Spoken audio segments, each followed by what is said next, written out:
लेकिन सब कुछ तुम्हारी आंखों के सामने तो है। इन हालात में कौन करेगा हमारी बच्ची से शादी? सजाद, हमारी तरबियत पर शक कर रहे हैं आप? आके अंकल से बात करो। नहीं, तू उनसे कोई बात नहीं करेगा, क्योंकि मुझे उनकी कोई हेल्प नहीं चाहिए। आइंदा किसी बेवकूफ़ी या नादानी की कोशिश की ना, तुम मुझे अच्छी तरह से जानती हो। बस कर दो माँ, अब कुछ नहीं हो सकता। दादी ने शिराज के साथ मेरी शादी तय कर दी है। प्लीज अब मुझे फोन मत करो।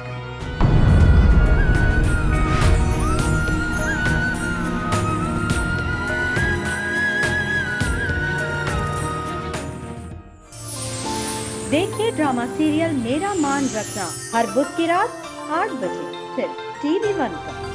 आपसे रिश्ता है प्यार।